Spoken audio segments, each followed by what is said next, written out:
Okay, guys, looks like I've made some good progress on my collage here. Next part I want to talk about is adding text. So I'm going to go down here to the tool that looks like text. It's a big T, so that's going to kind of give it away.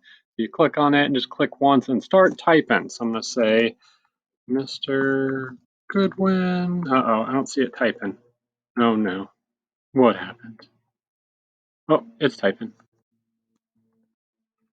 I just didn't see it because it's tiny. Look how small it is. It's super tiny. It's there. It's black. It doesn't look very good. I'm going to triple click it to select it. Go to the size, bring it up until it's nice and big. I'm going to have it over here, over the top of my Ford GT. And if we click off of it, you can see I can't read it because this is black. And so this just doesn't work very well. If I double click on it again, it'll go back and select it and I can continue editing it. Give my excited mark on the end there. So first thing I want to do is change the font into something that is going to work better for this. So I would suggest something nice and bold. Oh, that's pretty bold. I like that. Uh, and the fonts that are located on here are all available for you. There's other ways you can get fonts into there, but for now, ooh, I like that one. That looks great. So I have my text on there. The problem is it's black and I can't see it here. So I want to select it and come up here and change it to something that's going to stand out. And if you go over and click somewhere on here, like if I clicked Taylor's lips, then it's going to come out red. Or if I click the motorcycle, it's going to come out, oh, yellow. Oh, I like that. We'll see how that looks on that red background there. That's looking pretty good so far. I'm going to break it up onto two lines. So I'm going to go Mr. Goodwin rules, set everything to centered.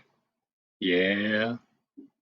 And the other thing I want to do is add some warp to it. So if I select it here and I go up to warp, I'm going to change it to like a little flag wave. Ooh, too much. Settle down. Jeez. Okay, that looks better there.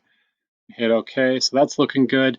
The next thing that I want to do is I want to make it stand out a little bit because it's still a little hard to read. So in order to do that, we're going to go click on the layer and then go down here to where it says EFF or effect. Click on that for a layer style. We're going to give it a drop shadow.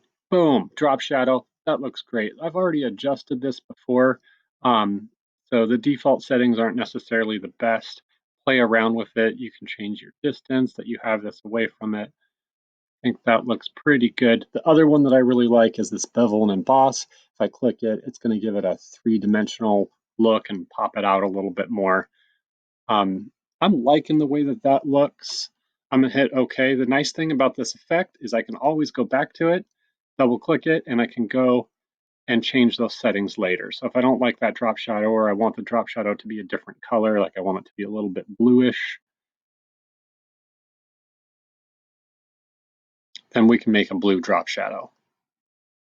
Yeah, that looks great. I'm gonna change this to normal. Yeah, no, that looks terrible. Whose idea was that? Undo, Control Z. Okay, so that text looks great. Move it around to get it where you want it to be. You can continue resizing it here. Remember, if we're resizing something like this, you have to hold shift to keep it proportional. So that's looking great. You see I've got a lot more stuff onto here. I've got my Opaki riding a flaming monster. That looks so delicious. I got James Bubba Stewart on there. I got my books. I got all sorts of stuff going on. I'm going to continue putting more on here, and it'll only get better because it's collage. It's supposed to be crowded. It's supposed to have a lot going on with it. So I'm going to continue working on it, and you guys continue working on yours. Peace out.